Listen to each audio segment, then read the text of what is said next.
নতুন মেয়াদে মোদির ক্ষমতার পারদ নামলো নাকি উপরে উঠল?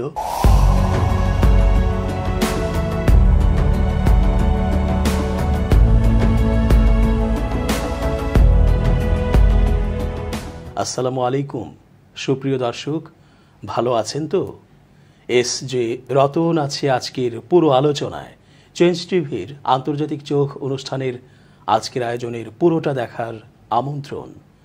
দেশে বিদেশে এত সমালোচিত নরেন্দ্র মোদী এবারের মেয়াদে কতটা সফলতা দেখাতে পারবে, অথবা পূর্বের সরকারের কর্মকাণ্ডের প্রভাব কতটা পড়েছিল নির্বাচনে, বা কোনো অভিজ্ঞতা কি আছে মোদীর যা থেকে সে শিক্ষা নেবে? সরকার গঠনের জন্য লোকসভায় ন্যূনতম 272টি আসন প্রয়োজন হয়। বিহারের মুখ্যমন্ত্রী নীতিশ কুমার এবং অন্ধ্রপ্রদেশের প্রাক্তন মুখ্যমন্ত্রী চন্দ্রবাবু নাইডুর তেলুগু দেশম পার্টির সমর্থনের ভিত্তিতেই বিজেপি সরকার গঠনের তুরুপের তাস। ওই দুই নেতা এখন এনডিএ জোটে থাকলেও দুজনেই রাজনৈতিক কৌশল আর জোট বদল করতে সিদ্ধহস্ত। বিহারের মুখ্যমন্ত্রী তথা জনতা দল ইউনাইটেড এর প্রধান নীতিশ কুমার একটা সময়ে বিজেপির জোট সঙ্গী থাকলেও তিনি কয়েক বছর আগে এনডিএ ছেড়ে বেরিয়ে এসেছিলেন এবং বিজেপি বিরোধী দলগুলিকে নিয়ে ইন্ডিয়া জোট গঠনের অন্যতম কারিগরও ছিলেন তিনি। তবে এ বছরের জানুয়ারিতে আবারও জোট বদল করে এনডিএতে যোগ দেন তিনি। বিহারে এখন এনডিএ এর সাথে সরকার চালাচ্ছেন তিনি এবং লোকসভা নির্বাচনেও এই জোটে সামিল ছিল তার দল। জেডিইউ বিহারে 12টি আসন জিতেছে, এতটা তারা প্রত্যাশা করেনি। আবার বিজেপিও সে রাজ্যে 12টি আসন পেয়েছে। এনডিএ এর অন্যান্য সঙ্গীদের মধ্যে এলজেপি রামবিলাস 5টি এবং জিতন রাম মাঝির দল একটি আসন পেয়েছে। অর্থাৎ বিহারে এনডিএ পেয়েছে মোট 30টি আসন। পূর্ণিয়ায় নির্দল প্রার্থী পাপ্পু যাদব একটি আসনে জয়ী হয়েছেন। অন্ধ্রপ্রদেশের প্রাক্তন মুখ্যমন্ত্রী চন্দ্রবাবু নাইডুর তেলুগু দেশম পার্টি বা টিডিপি পেয়েছে 16টি আসন।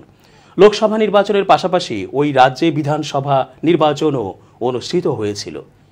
টিডিপি বিধানসভার 175টি আসনের মধ্যে 135টিতে জিতে বিপুল সংখ্যাগরিষ্ঠতা অর্জন করেছে। টিডিপি আগেই এনডিএ এর শরিক। ঘটনাচক্রে নীতিশ কুমার এবং চন্দ্রবাবু নাইডু দুজনেই কিছুদিন আগে পর্যন্ত মোদী সরকার বিরোধী অবস্থানে ছিলেন। সেই কারণেই এনডিএ জোটে তারা এখন অত্যন্ত গুরুত্বপূর্ণ হয়ে উঠেছেন। সরকার গঠনের মাধ্যমে মোদীও বিজেপিকে এখন পুরনো এই জোট সঙ্গীদের সাথে মানিয়ে নিয়ে চলতে হবে। লোকসভা নির্বাচনের ফলাফল বেরোনোর পরে এই দুই নেতা এখন হয়ে উঠেছেন কিংমেকার। প্রবীণ সাংবাদিক সঞ্জীব শ্রীবাস্তব বলেন, নীতিশ কুমার এবং চন্দ্রবাবু নাইডুর ক্রাচ ছাড়া এই সরকার চলতে পারবে না এবং নীতিশ কুমার তো হাওয়ার দিক বদলের মতো জোট বদলিয়ে ফেলেন। তিনি বলেন, এখন এই দুটি ক্রাচ বিজেপির গলায় ঘণ্টার মতো হয়ে গেছে। তারা দুজনেই পুরনো ওস্তাদ খেলোয়াড় এবং অভিজ্ঞ রাজনীতিবিদ। দুজনেরই একটি নির্দিষ্ট রাজনৈতিক চিন্তাভাবনা রয়েছে। এই ক্ষমতার সমীকরণে তারা নিজেদের পাওনা গণ্ডা বুঝে নেবেন। তারা নিজেদের দাবি তুলে ধরে বলবেন যে আমাদের এটা চাই, তবেই জোট এগিয়ে যাবে। গত 10 বছর যখন সরকার চালিয়েছেন নরেন্দ্র মোদী, তখন ক্ষমতা পুরোটাই তার এবং স্বরাষ্ট্রমন্ত্রী অমিত শাহের হাতেই থেকেছে, অন্য কেউ ক্ষমতার কেন্দ্রে ছিলেন না। কিন্তু এখন জোট সরকারের কারণে সেখানে অন্যরাও অংশগ্রহণ করবে, তাদের কথাও শুনতে হবে, তবেই সরকার চলতে পারবে। সঞ্জীব শ্রীবাস্তব বলেন, এর অর্থ হলো জোট ধর্ম মেনে বাজপেয়ী মডেল যদি গ্রহণ করা হয় তবেই সরকার চালনা সম্ভব হবে। তার কথায় মোদীর পুরো জীবনেও এই মডেলে কাজ করার তার কোনো অভিজ্ঞতাই নেই। গত 22 বছরে তিনি 3 বার গুজরাটের মুখ্যমন্ত্রী এবং 2 বার প্রধানমন্ত্রী হয়ে একরকম একচ্ছত্র আধিপত্য নিয়ে কাজ করেছেন। এখন হঠাৎ করে সমন্বয় করে ঐকমত্যের ভিত্তিতে রাজনীতি করা তার কাছে চ্যালেঞ্জ হয়ে দাঁড়াবে। এই নতুন কাজের ধরন তিনি কতটা গ্রহণ করতে পারবেন তার উপরেই এই সরকারের স্থায়িত্ব নির্ভর করছে। অটল বিহারী বাজপেয়ীর সরকার যখন গঠিত হয় 1999 সালে, তখন এনডিএ জোটে 24টি দল ছিল। সেই সরকার টিকেছিল 5 বছর। রাজনৈতিক বিশ্লেষকরা মনে করেন জোটের মধ্যে সমন্বয় সাধনের ক্ষমতাই বাজপেয়ী সরকারকে 5 বছর টিকিয়ে রেখেছিল। নির্বাচনের ফলাফল যখন মোটামুটি স্পষ্ট হয়ে গিয়েছিল মঙ্গলবার সন্ধ্যায়, তখন কংগ্রেস সদর দপ্তরে সাংবাদিক সম্মেলনে সরকার গঠন নিয়ে প্রশ্ন করা হলে কংগ্রেস নেতা রাহুল গান্ধী এবং কংগ্রেসের সর্বভারতীয় সভাপতি মল্লিকার্জুন খড়গে জানান, বুধবার জোটের বৈঠকে এই বিষয়ে সিদ্ধান্ত নেওয়া হবে।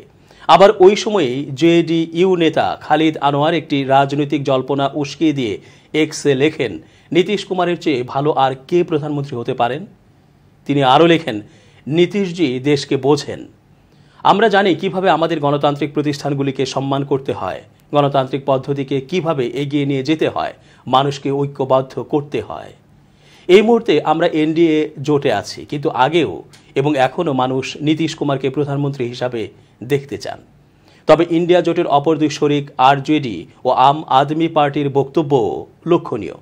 আরজেডি নেতা মনোজ ঝা বলেন, বিজেপি সংখ্যাগরিষ্ঠতা থেকে অনেক দূরে। যদি চন্দ্রবাবু নাইডুর দল টিডিপি এবং এখানে অর্থাৎ বিহারে জেডিইউকে কিছুটা আলাদা করে দেয়া যায়, তাহলে সংখ্যাগরিষ্ঠতাই নেই। স্পষ্টতই সেই 400 পার করার বেলুন ফেটে গেছে। দিল্লির মন্ত্রী তথা আম আদমি পার্টির নেতা গোপাল রায় সাংবাদিক সম্মেলনে চন্দ্রবাবু নাইডু ও নীতিশ কুমারকে ভেবেচিন্তে সিদ্ধান্ত নেয়ার আবেদন জানিয়েছেন। রাতে বিজেপির সদর দপ্তরে ভাষণ দেওয়ার সময় যতই নরেন্দ্র মোদী বারে বারে এনডিএ এর সরকার গঠনের কথা বলুন, সবার নজর এখন নীতিশ কুমার এবং চন্দ্রবাবু নাইডুর ওপরেই। তারা দুজনেই কিন্তু জোট সঙ্গী আর রাজনৈতিক কৌশল বদলানোর জন্য সুপরিচিত। তবে জোটের মাধ্যমে নরেন্দ্র মোদী আবারও প্রধানমন্ত্রী হিসেবে নতুন মেয়াদে আসার পরিক্রমায় প্রতিবেশী দেশ বাংলাদেশের সাথে সম্পর্ক কি আগের মতোই থাকবে, নাকি কোনো পরিবর্তন সূচিত হবে, তা নিয়ে রয়েছে নানা বিশ্লেষণ। বিশেষ করে বাংলাদেশের বর্তমান ক্ষমতাসীন আওয়ামী লীগ সরকার যেভাবে ভারত সরকারের সমর্থন পাচ্ছিল, তা একইভাবে থাকবে কিনা তাও কারো কারো আলোচনায় আসছে। আবার ভারতে মুসলমান সহ অন্য সংখ্যালঘুদের প্রতি যে দৃষ্টিভঙ্গি বিজেপি ও নরেন্দ্র মোদীর নেতৃত্বাধীন সরকার দেখিয়ে এসেছে, দেশটির নতুন সরকার সেই একই দৃষ্টিভঙ্গি পোষণ করবে কিনা সেদিকেও চোখ থাকবে অনেকের। যদিও রাজনৈতিক, সাবেক কূটনীতিক ও আন্তর্জাতিক সম্পর্কের বিশ্লেষকদের ধারণা, বাংলাদেশ ও ভারতের মধ্যকার সম্পর্কের ক্ষেত্রে কোনো ধরনের পরিবর্তনের সম্ভাবনা এখনই তারা দেখতে পাচ্ছেন না। উল্লেখ্য, ভারতের নির্বাচনে এখন পর্যন্ত যে ফল পাওয়া গেছে তাতে বিজেপি এককভাবে 240টি এবং কংগ্রেস 99টি আসন পেয়েছে। তবে বিজেপি নেতৃত্বাধীন জোট পেয়েছে 293টি আসন। ভারতের সরকার গঠনের জন্য 272টি আসন দরকার হয়। বিজেপি এককভাবে এই পরিমাণ আসন না পাওয়া এখন তাদের জোট বা কোয়ালিশন সরকার গঠন করার প্রয়োজন দেখা দেয়। ফলে বাংলাদেশ সহ প্রতিবেশীদের সাথে নতুন সরকারের সম্পর্ক এবং মুসলিমদের বিষয়ে বিজেপি সরকারের যে দৃষ্টিভঙ্গি ছিল তাতে কোনো পরিবর্তন আসবে কিনা তা নিয়ে নানা ধরনের আলোচনা হচ্ছে বিভিন্ন মহলে। বাংলাদেশের পররাষ্ট্রমন্ত্রী ডক্টর হাসান মাহমুদ বুধবার সাংবাদিকদের বলেছেন, নরেন্দ্র মোদী ও শেখ হাসিনার নেতৃত্বে বাংলাদেশ ভারত সম্পর্ক অনেক উন্নতির দিকে গেছে। তিনি বলেন, সামনের দিনে আমরা সম্পর্ক আরও উন্নত করব। ভারত বাংলাদেশের মধ্যে যেসব বিতর্ক আছে সেগুলো সামনের দিনে কেটে যাবে। উল্লেখ্য, বাংলাদেশের প্রধানমন্ত্রী শেখ হাসিনা চলতি মাসেই ভারত সফরে যাওয়ার কথা রয়েছে। দলের নেতাদের ধারণা, দেশটিতে নতুন সরকার গঠিত হওয়ার পর এ সফরে উভয় পক্ষের সম্পর্ক আরও উন্নত হবে। এখানে বলে রাখা ভালো, 2008 সালের সংসদ নির্বাচনের মাধ্যমে আওয়ামী লীগ ক্ষমতায় আসার পর থেকেই ভারত সরকারের সাথে সম্পর্ক ঘনিষ্ঠ হয়েছে। বিশেষ করে 2014 সালে নরেন্দ্র মোদীর সরকার ক্ষমতায় আসার পর মোদী ও শেখ হাসিনার মধ্যে পারস্পরিক সহযোগিতা আরও জোরদার হয়েছে বলেই অনেকে মনে করেন। বিশেষ করে 2014, 2018 ও 2024 সালের বিতর্কিত নির্বাচনে ভারত ক্ষমতাসীন আওয়ামী লীগের পাশে ছিল। এর মধ্যে চলতি বছরের দ্বাদশ সংসদ নির্বাচনের আগে যুক্তরাষ্ট্র সহ পশ্চিমারা সরকারের ওপর প্রচণ্ড চাপ তৈরি করলেও শেষ পর্যন্ত ভারতের অবস্থানের কারণেই বিরোধী দলের অংশগ্রহণ ছাড়াই নির্বাচন করে আওয়ামী লীগের জন্য সহজ হয়েছে বলে অভিযোগ বিরোধীদের। বিএনপির সিনিয়র যুগ্ম মহাসচিব রুহুল কবির রিজভী বলেন, তারা আশা করেন ভারতের নতুন সরকার একটি বিশেষ দলের প্রতি সমর্থনের দৃষ্টিভঙ্গি তার পরিবর্তে বাংলাদেশের মানুষের ইচ্ছাকে প্রাধান্য দেবেন। তিনি বলেন, ভারত গণতান্ত্রিক ধারার বহিঃপ্রকাশ ঘটিয়েছে নির্বাচনের মাধ্যমে। অন্য দেশেও এ ধরনের গণতান্ত্রিক চর্চা ও জনমতের ইচ্ছার প্রতি তারা শ্রদ্ধা দেখাবে, সেটাই আমরা আশা করি। কোন একটি বিশেষ দলের প্রতি অনুকম্পা নয়, বরং দেশের জনগণের ইচ্ছাকে তারা সম্মান করে দুদেশের সম্পর্ক এগিয়ে নেবে, এটাই সবাই চায়। যদিও বিএনপির আরও দুজন নেতা বলেছেন, ভারতে সরকার পরিবর্তন হলেও পররাষ্ট্রনীতির ক্ষেত্রে কিছু বিষয়ের পরিবর্তন হয় না। সেখানে শুধু একক সংখ্যাগরিষ্ঠতা না পাওয়াটা বাংলাদেশ সহ প্রতিবেশী দেশগুলোর বিষয়ে ভারত সরকারের নীতিতে কোনো পরিবর্তন আনার সূচনা করবে, এমনটি তারাও মনে করেন না। নাম প্রকাশ না করার অনুরোধ করে বিএনপির একজন সিনিয়র নেতা বলেন, অপেক্ষা করতে হবে, দেখতে হবে ভারতের নতুন সরকারে কারা কিভাবে থাকছেন।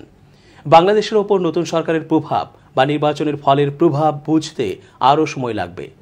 বাংলাদেশ বিষয়ে ভারতের এখনকার যে পররাষ্ট্রনীতি সেটিতে কোনো পরিবর্তন আসবে বলে মনে করেন না বাংলাদেশের সাবেক পররাষ্ট্রমন্ত্রী A.K. আব্দুল মোমেন এবং সাবেক পররাষ্ট্র সচিব মোহাম্মদ তৌহিদ হোসেন। মোমেন বলেন, সরকার গঠন বা অন্য ইস্যুতে ভারতের অভ্যন্তরীণ রাজনীতিতে যাই হোক না কেন ভারত বাংলাদেশ সম্পর্কটি এগিয়ে যাবে, কারণ এই সম্পর্ক বহুমাত্রিক। নিজেদের প্রয়োজনেই উভয় দেশ ও সরকারের মধ্যে সুসম্পর্ক বজায় থাকবে, কারণ আঞ্চলিক শান্তি ও স্থিতিশীলতা বজায় রাখতে হবে। বিষয়টি নিয়ে ভারত সরকার সবসময় সচেতন থাকবে। মোমেন এখন জাতীয় সংসদে পররাষ্ট্র মন্ত্রণালয় সম্পর্কিত সংসদীয় স্থায়ী কমিটির সভাপতি। অন্যদিকে তৌহিদ হোসেন বলেন, নির্বাচনের ফল যেমনই হোক না কেন এখনও নরেন্দ্র মোদী ও বিজেপি ক্ষমতায় থাকবে এবং তারা যাদের সাথে জোট করতে যাচ্ছে পররাষ্ট্র নীতি ইস্যুতে তাদের খুব একটা আগ্রহ দেখা যায় না। তিনি বলেন, নরেন্দ্র মোদীর সম্ভাব্য কোয়ালিশন পার্টনাররা নিজেদের রাজ্যকেন্দ্রিক চিন্তা করার জন্য বেশি পরিচিত। ফলে পররাষ্ট্র নীতি বা বিশেষ করে বাংলাদেশের সাথে যে সম্পর্ক সেই নীতিতে কোনো পরিবর্তন আসবে না। তিনি মনে করেন, ভারতে কংগ্রেস নেতৃত্বাধীন ইন্ডিয়া জোট সরকার গঠন করলেও তাতেও প্রতিবেশী নীতির ক্ষেত্রে কোনো পরিবর্তন হতো না। তারা সবাই ভারতের স্বার্থই দেখে।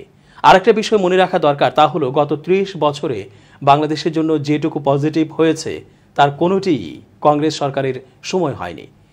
আর এখন বাংলাদেশ ভারত যে অবস্থা, এর চেয়ে ভালো কিছু তো ভারতের জন্য হতে পারে না। তাহলে অহেতুক কেন চাপ তারা তৈরি করবে? তবে জাহাঙ্গীরনগর বিশ্ববিদ্যালয়ের আন্তর্জাতিক সম্পর্কের শিক্ষক শাহাব এনাম খান বলছেন, ভারতের এবারে নির্বাচন থেকে একটি বার্তা বিজেপি বা নরেন্দ্র মোদী পেয়েছেন, তা হলো ধর্মীয় ও সামাজিক সংখ্যালঘুদের জন্য তাদের নীতিতে পরিবর্তন আনতে হবে এবং প্রতিবেশী দেশগুলোর সাথে সম্পর্কের উন্নয়ন ঘটাতে হবে। তিনি বলেন, আবার কোয়ালিশন সরকারকে টিকিয়ে রাখার জন্য তার এতদিনকার কোনো নীতির বিষয়ে আপোষ করতে হতে পারে। বাংলাদেশের মতো ইনক্লুসিভ প্রতিষ্ঠান ধর্মীয় ও সামাজিকভাবে গড়ে তুলতে হবে, সেটাই বিজেপির ভবিষ্যতের জন্য ভালো। আবার বাংলাদেশের ওপরও তার একটি প্রভাব পড়বে। বিশ্লেষকদের মতে, ভারতে ধর্মীয় ও সামাজিক সংখ্যালঘুদের নিয়ে বিজেপি সরকারের দৃষ্টিভঙ্গিতে পরিবর্তন এলে তার প্রভাব পড়বে বাংলাদেশেও।